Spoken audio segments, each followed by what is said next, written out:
the cool thing about digital marketing is you get feedback in the form of data that can make you smarter if you're using it well.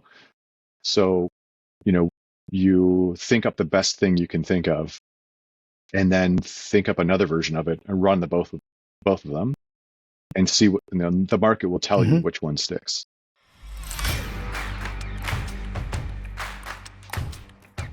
Hey, everybody. Welcome back to the Money, Mindset, and Mentoring Podcast. We are so fortunate today. We've got Dan Wood of Break Digital Media here joining us. Dan has been a very long-time friend of mine. I don't even know, Dan. He's been almost 20 years? I'm going to say almost 30, but that's going to really feel painful. So we'll just say over 20. Long time. Yeah. Do the math, man. Yeah, it's crazy. And the one thing that I can say about Dan that's been really exciting is when you talk about somebody who, whose ability to be able to reinvent themselves, Dan does such a wonderful job in doing so. He's gone through so many different avenues of doing one thing and then pivoting to doing another and succeeding in everything that he's been going into. And it's been a true joy to kind of watch what he's done. And for those of you who think like, man, I'm a plumber and I'll always be a plumber and I can never be a marionette puppet, performer. Well, guess what? Dan's probably the one who could inspire you that change is something that can constantly happen. You can constantly success through it. So, Dan, say hello to everybody and just a little bit of introduction about yourself. Hi there. I'm not sure where to start, but well, just tell us a little bit about what you and about Break Digital and what you're doing. Basically, I've been like you said, moving around from a bunch of different fields over the years. And something I always come back to is that I really enjoy talking about digital marketing.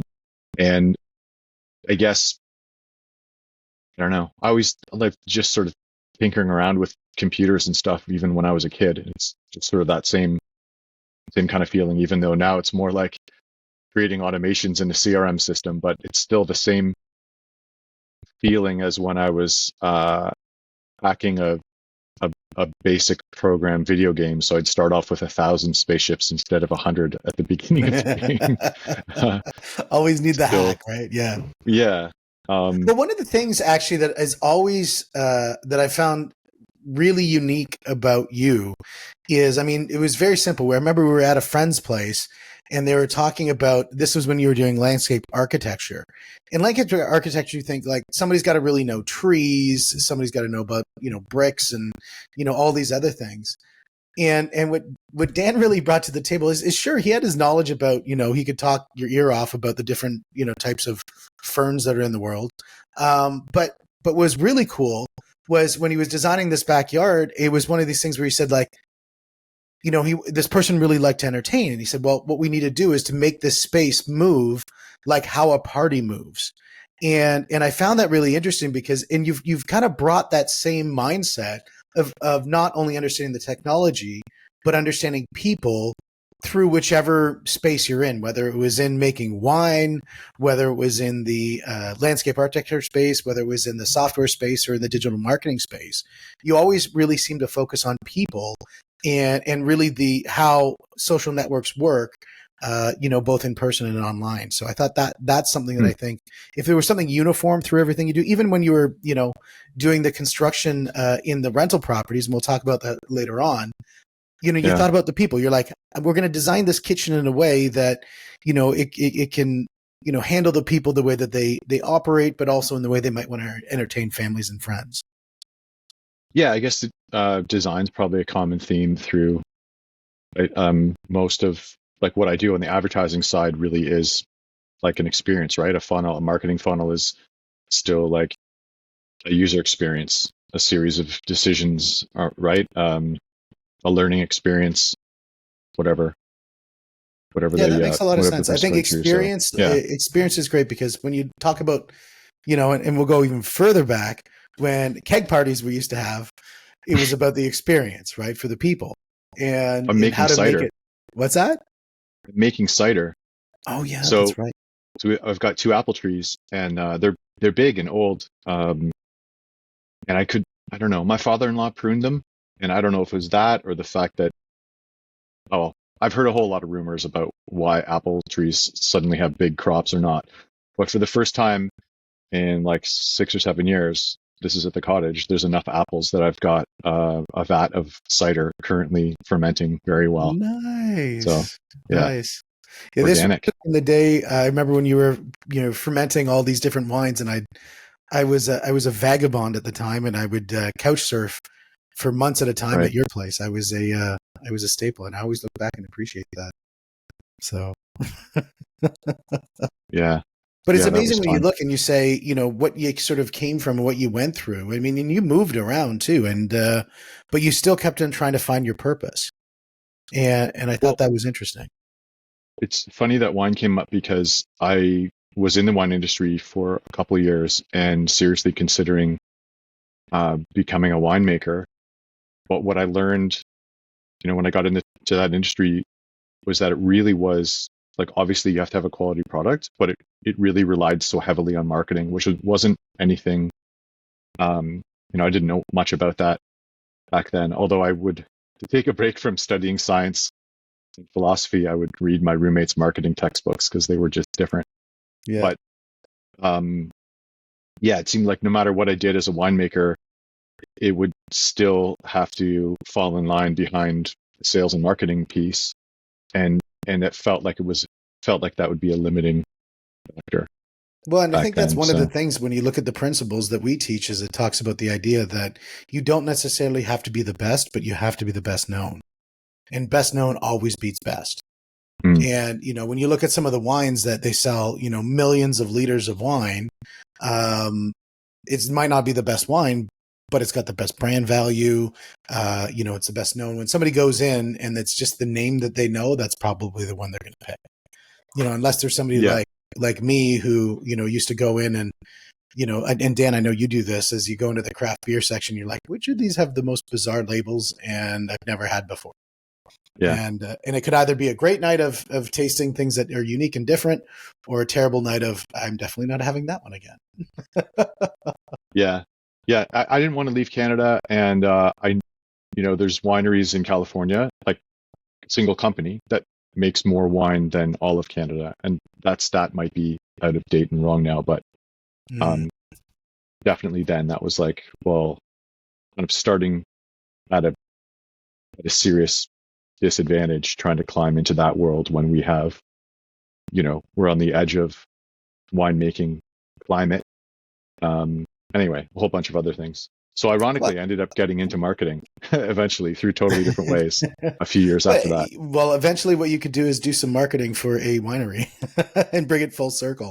Yeah, And so, any wineries yeah, listening, Dan is definitely got a taste for your business. So, right. the one thing that is great is the whole idea, and this is one of the things that I really learned. And Dan and I've known each other for a while, and I've always been heavy on the sales side, and I'm always about being a really good classic salesperson, really good at follow up, really good at networking, really good at finding and matching need to people's requirements to people's needs, and then closing the business.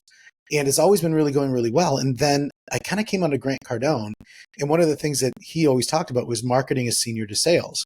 And I never really truly believed that until I actually started to integrate that into my business, the Mm, importance of marketing and the importance of really good creating omnipresent style marketing so that you're everywhere. So that is a new thing for me if we talk about journeys. And I think it's something that can radically change the way that you scale your business is integrating really mm-hmm, good marketing. Of course, you need a great sales team to be able to take those leads, convert those leads, and close those leads. But to create more leads and more volume of good quality business coming in the door and getting all those people you didn't know, good marketing is so critical for that. yeah, Yeah. yeah. And Unfortunately, it is.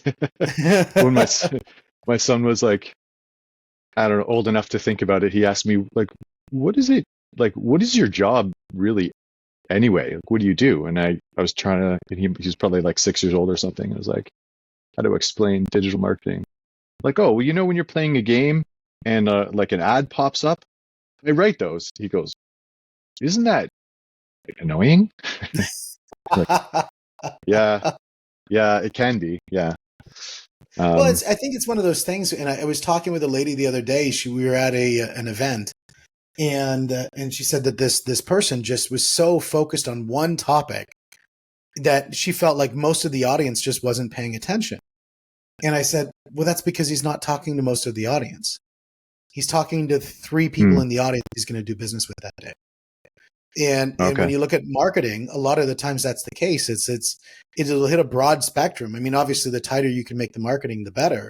But sometimes it'll be a broad stroke to try to just unearth those things that are going to, pick up some activity and bring those people right away to you that are exactly the avatar, what you're looking for. Yeah. Yeah, that's really important. I've been following someone who's been, I guess, brand magnetism would be her topic. Been following her for like 10 years. And who's that? Pat Howell. Oh, nice. Yeah. She's got some pretty interesting things to say about like finding your purpose. Yeah, a whole lot of stuff. And that's kind of where what I've been stewing in for a while, because I worked at an agency. I built an e-commerce company from scratch that I sold like 5 years ago. Oh, that's right. Snappy Towels. Yeah. And that was great. I've been kind of over all around, and I still like most aspects of digital marketing, but I'm like ready to go to like a deeper level, right? So, and that means not just being like putting something together for someone and like, okay, here's what you ordered, but more on the coaching side. So I taught a course at Humber College in digital marketing before COVID, 2019, when I lived downtown Toronto and was teaching there. And then we moved up north 6 months before COVID, and the person they hired to replace me when I left, for some reason, I think they had like a family member in the hospital or something. They couldn't finish. So I took over them and did this sort of hybrid remote thing. And this is the fall before COVID, when you still had to pretend that you weren't working from home, because that wasn't seen as like legitimate. If you had if you weren't in an office, then, how could you really get paid? Was like what everyone thought. And then they were talking about, they were looking into ways of making the course like mostly virtual, so that I could still teach it, even though I lived 2 hours away from the school. Like, I was going to come down once a week or once a month or something like that. And then ultimately I moved on to other projects. But it was, it was right after that COVID came, and they made every course virtual everywhere. Yeah. So, well, it's funny. Digital marketing is not something that I think you need to be physically in place for, unless you're making content, I would think. Yeah, I liked being in the classroom though, just because it was more, when I was teaching the classes virtually, and most people were sitting there with their camera off, was just talking to my laptop, and it's hard to get feedback. When you're talking to a room of people, you can see the look on their eyes. You can tell if they're paying attention. You can see that someone has a question to ask before they've like put their hand up, because of, are people nodding? Are they falling asleep? Virtually, then, even though, I was talking to students who paid good money to be there, I wasn't trying to sell anything. They were there trying to recoup their investment from me, right? And so the onus is really on them to be paying attention and involved. But with a black screen, you just go, okay, does that make sense to everybody? And then, like, okay, how long do I wait before I continue? It was awkward. It was weird. But anyway, like, from that I learned I still really like talking about this stuff. I like helping people with their business, and I being an entrepreneur at heart, I'm always intrigued by how a business works and kind of what the challenges are. And I have a client now that I am onboarding into Go High Level, and he's a moving company. He's been doing it for like several years, and I was generating leads for him.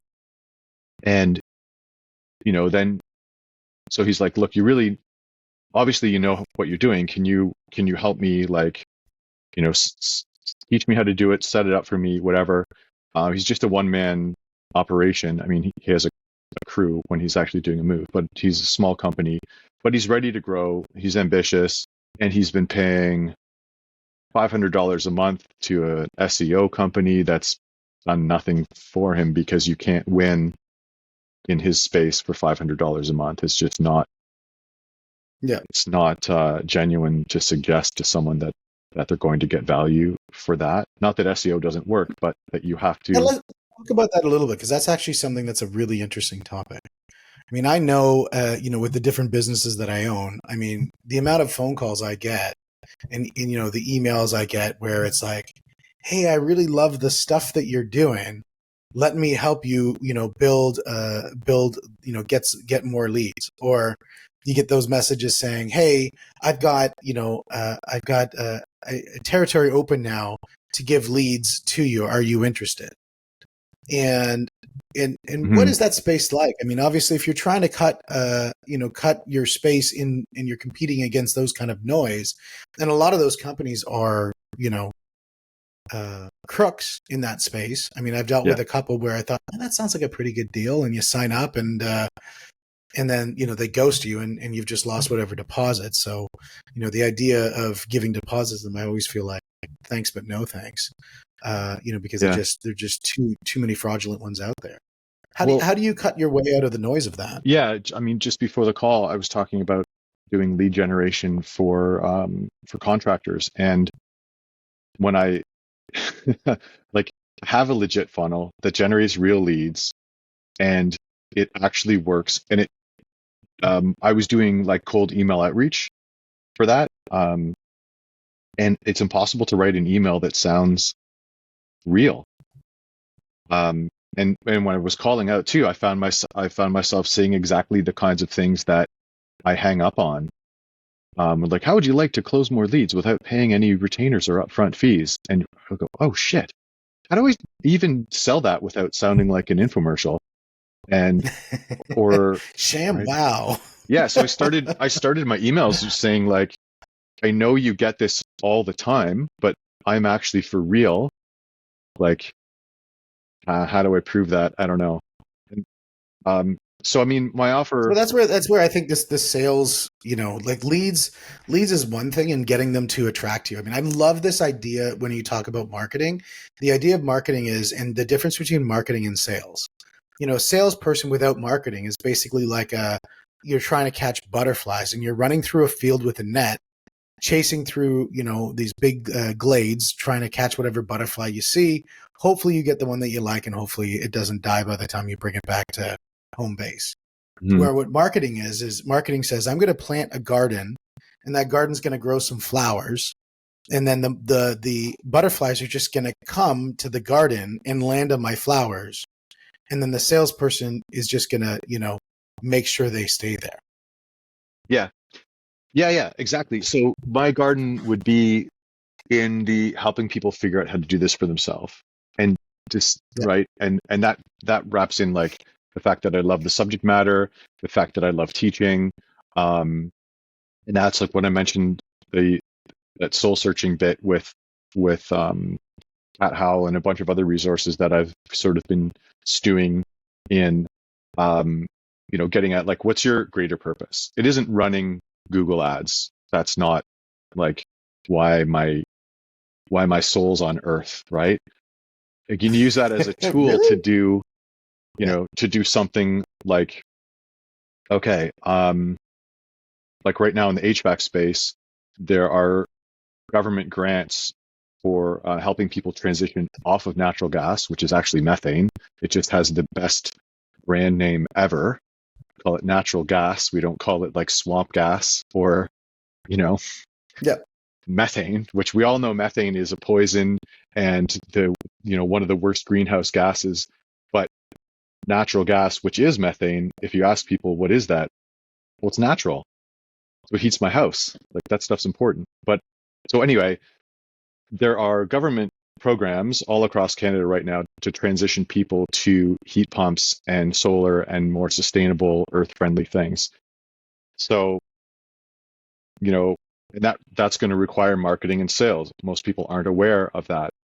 The people who can benefit most from that probably aren't even thinking about, um, you know, there's other ways to save $100 a month than on your gas bill that requires a bunch of construction and whatever. But the solutions are really amazing. And so I thought, okay, well, what if I just teach people? And I think you mentioned it's a me, we, us, them, we. How did it go again? Yeah. So whenever you're running a course or you're offering something where you're going to teach somebody, there's always the different people in the audience. Like we talked about, earlier, where you're talking to just 3 people.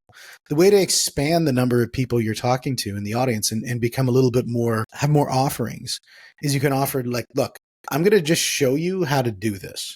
By the end of whatever I'm doing right now, you should be able to do these amount of tasks, and then you'll have reference material so you can just go do it yourself.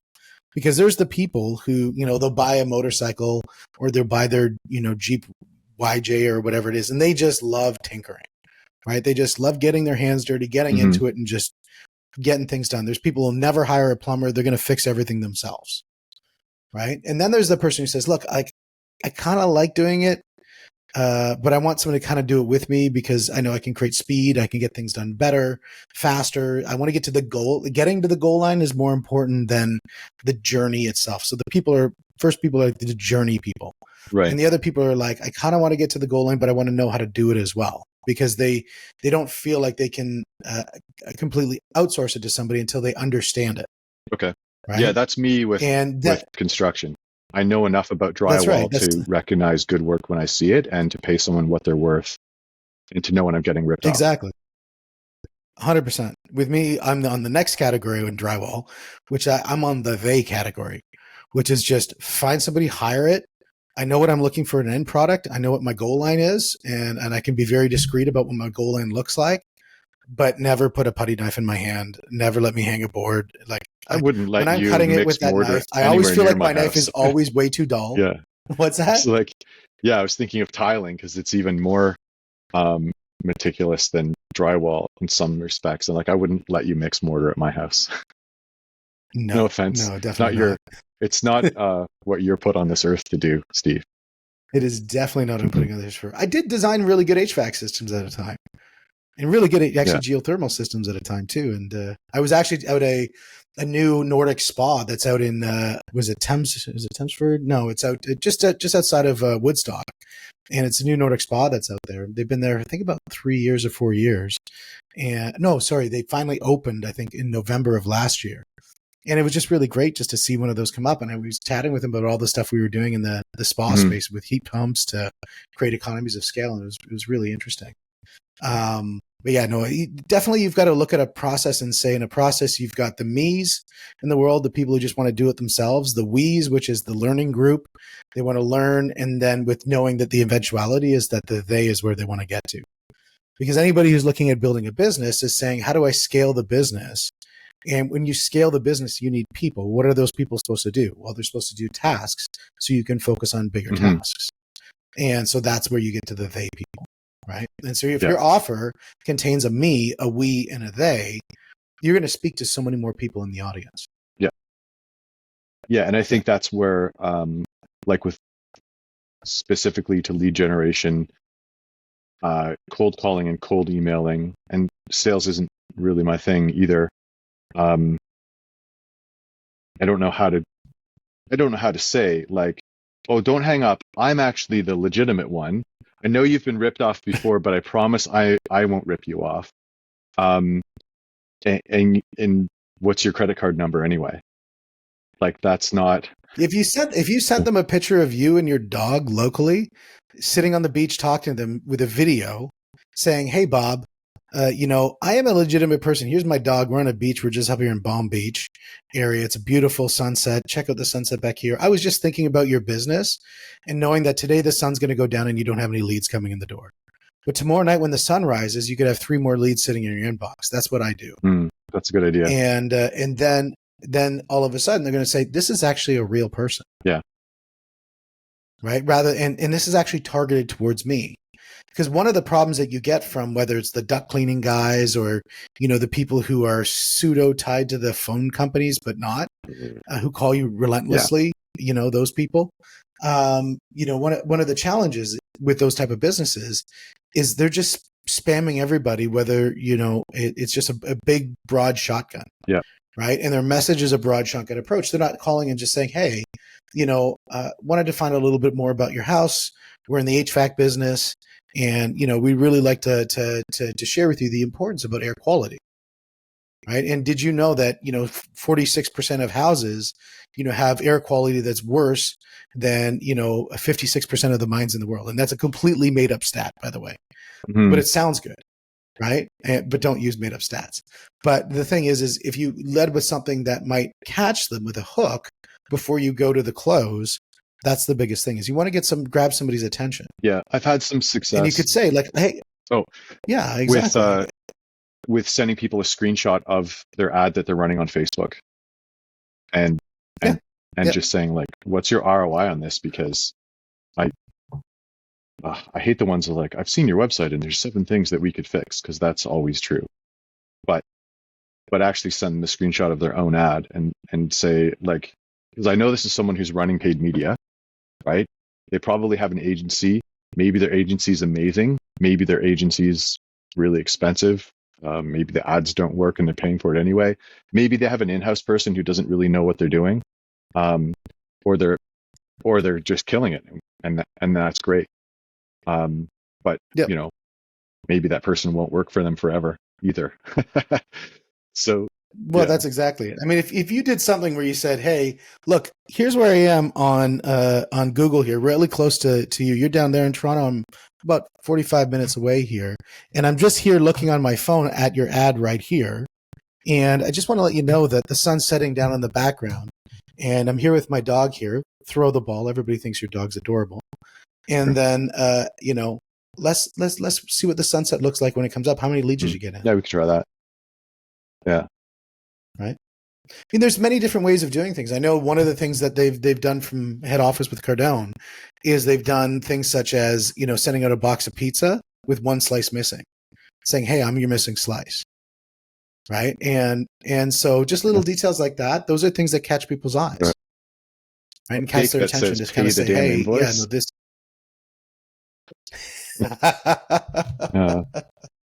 That have to have a picture of a beaver, right? Pay the damn invoice, right? Oh yeah. And sorry. No, stole that from stole that from Cat Howell's blog, but yeah. Yeah, so I guess that's where I'm what I'm coming to realize is that building that course is a fun and exciting idea, rather than like, I need 3 more clients because I need $5,000 more income. I need 3 more clients. How am I going to do that? And then you're just like, do you need marketing help? No, nobody wants that call. I get that call all the time, and it sucks. So there's got to be another way, and that's where like proving first always works, right? In the past, in past businesses, it's been like a blog post that just explains the product really well and it answers all the questions that people were Googling anyway. It was the best piece of SEO. Yep. And it was the best source of sales because it was just helpful information. Yeah. Now, when you look at the mechanics, we talked a lot about principles of marketing. Let's talk a little bit about mechanics of marketing. Okay. And, you've got social media, in that social media, you've got Instagram, you've got Facebook, Twitter, you've got Threads now, you've got Twitter Spaces, or X, all these different whatever TikTok, it'll be called next month. X. Well, I guess it's called X now. Yeah. Sorry. I haven't got the X into my name. Vocab yet. Speaking of X, quick sidebar. I just watched a Hot Ones video where where Guinness awards the world record for the new hottest pepper. And it's Ed Curie, the same guy who bred the scorpion. Is it scorpion pepper? Whichever one was the previous hot. This is 3 times hotter, and it's called Pepper X. And That's The amazing. reason is, like, while they were sitting around, um, they're ready to. You can only get this pepper by buying his sauce. When the first scorpion pepper was bred 10 years ago, they made the mistake of like selling seeds, and then now everyone has scorpion pepper, but he's the only one who's got the hottest pepper in the world. He's the only one who has the Oh, wow. seeds. It's covered by patent and all that stuff. And so while they were getting ready to like do the press release and print the labels for the sauce and stuff, Pepper X was just a placeholder because the lawyers hadn't finished their paperwork yet, and they ultimately, the lawyers didn't get finished. They had to resubmit all the legal stuff to match what was on the labels, because so that's why it's Pepper X. It was just a placeholder name. Speaking of X, That's amazing. so now That's such a good whoopsie on that one. yeah, and I don't think it's a trademark problem with the service formerly known as Twitter, but that would be Yeah. kind of funny. No, I wouldn't I think don't it is think it would either. be. Yeah. It would be fun to watch Elon Musk eat I, Pepper X, though. oh, he's got a, yeah, you should have a Pepper X on that guy's show that does the hot Well, wings. on the hot ones, they had the breeder. He ate one like he was eating a cherry, and he's like, "Look, my eye's running a little bit," and because that's what he does for a living, right? Then they had another guy come up, and he was just Built differently. like basically choking and crying, and it's otherworldly. Anyway, That's so amazing. yeah, mechanics of marketing. We'll get to a point eventually. Yeah. So when we look at mechanics of marketing and you look at Instagram, you look at Twitter, you look at any of those, which do you think there's a right fit per business based on the platform, LinkedIn or whoever? Or do you think it's just, be omnipresent and just win in all of them? Fortunate is the company that has the resources to be omnipresent. There's just too many channels. It used to be if you had your Yellow Pages full page ad in the Yellow Pages and a couple times in the local newspaper and a 1-800 number, then you're good to go. Oh, the table. But yeah, being omnipresent probably isn't practical and probably doesn't make sense. There's definitely a mix, and not there isn't one marketing tactic that's going to work for everybody. It doesn't work like that. Sometimes you can find good value in a new platform. Like if you were early on Google 20 years ago, not quite 20 years ago, when clicks were 1 cent or 5 cents or 10 cents, and you could actually, you could get on first page really cheap. For a little while there, that was like a secret weapon against your competition, just because it was a new channel. And so every time a new channel comes up, TikTok might be the last big one that came out. The first bunch of advertisers that had a good TikTok video are probably still cleaning up. Right? Yeah, there was a guy, I think it's Ty Lopez. Do you remember Ty Lopez? He was all over all social media at one point. He was doing, I forget even what he was doing. I remember seeing his ads all the time. But he was so omnipresent in the spaces. But what he said back when he first got in, his cost to convert was like $7 or something like that. And that same cost to convert right now is about 70 or 80 or even $100 on a cost to convert, because the platform competition has just increased so dramatically on a per platform basis. So I think finding the platform that's really going to work for you, I think is certainly going to help. Unfortunately, I think there is still the necessity to be as omnipresent as you possibly See, there's can. a trick to that. It's called retargeting. So Yep. there's people that you've never heard of that I see online every day because I was in their shopping cart checkout on their e-com store 2 months ago. And that's hard to wrap your head around, the fact that there's a different internet for each person, because everything we see is algorithmically tuned to us based on projections of our behavior, based on past actions, based on geography, based on our device, our browser, the time of day, all that stuff. So there really is a different. Yeah. I don't know if you ever logged into someone else's Netflix account, and just been like, what yes, is all actually, when you this? go to sometimes on the air, when Yeah, you go to an Airbnb and they just have that generic login, you're like, wow, these are things I've never yeah, seen like before. a friend of mine, he and his wife watch almost exclusively lawyer drama and true crime stuff and sports. So Netflix at his house is soccer documentaries and CSI. You know how many CSIs there are? Like, I had no idea because I haven't watched an episode of CSI since when I had cable 20 years ago. There's just too many other things to be interested in. So when I open his Netflix, So crap, that's what's the idea of retargeting is huge. Yeah. The idea of it's used in so many different applications. And I think that's something that's extremely important because, one of the principles of sales, which I think follows up with marketing, is follow-up, right? Is that just because they sell you once doesn't mean they're necessarily going to click or even click to convert. They're going to see you a second time, a third time, a fourth time, and that's going to build that buyer confidence. Yeah. And then, so yes, I guess you can be omnipresent if you've got your retargeting set on your paid channels. Right. Or if you are really heavily infused in the subject matter that the person's interested in at that time. Like now that I've watched a hot sauce video and I watched how to winterize hot pepper plants in your garden video 2 days ago. That's why I'm seeing this. Like my internet is all hot peppers and time tracking apps today. Mine's all jujitsu and mindset. So you can, in that sense, you can be omnipresent, but it doesn't mean you have to go around and post to LinkedIn and post to Twitter and or X or whatever, and all of the other channels. You want to be where your customers are. Sometimes they're just on Google because they need you right now. If you're like a emergency plumber, then that's your thing. Yeah. So you've got to test that. There's always the cool thing about digital marketing is you get feedback in the form of data that can make you smarter if you're using it well. So you think up the best thing you can think of, and then think up another version of it and run both of them, and see what the market will tell you which one sticks pretty quickly usually. Yeah, by doing that split testing or whatever. So that's makes sense.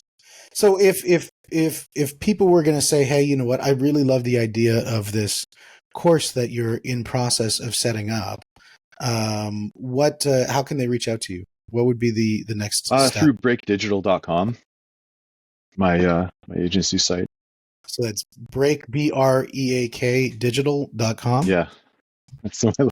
Which is right there. Yeah, for the audio only podcast. You cannot see the highly stylized banner hanging sideways, and it's a .com.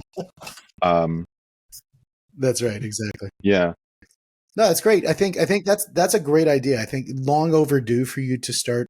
I know you did a training session a bunch of times, and it really, the uptick on people's performance online that I've seen was absolutely fantastic. And I'd love to see that be pushed out a little bit more. So guys, Dan, first of all, thank you very much for spending the time today. I'd love to do another podcast where we just dive deep into one of those topics so that people can get a sense of what your training is like. And then, obviously, go through and follow up either for further stuff. I think yeah. Maybe we can get a little more technical in some stuff next time and start to bring the actual content, not the meta stuff, next time. The meta. Yeah, but you know what? Sometimes the mindset around marketing, I think, is really important, and just knowing the importance of marketing. I think that's something that definitely has to happen. Yeah. You need to, a guy that I worked with, Richard Carmichael, who's a brilliant brand and web guy. He said it's kind of like having a dinner party. You first set the table and prep the meal, or like having a restaurant, right? First you set the table, prep the meal, and then you open the door. So you've got to get that in-house stuff. You've got to get your website and your analytics and your brand and your product market fit and your delivery mechanism, all that stuff. You've got to bake that really well before you go spending money to bring more people. Right?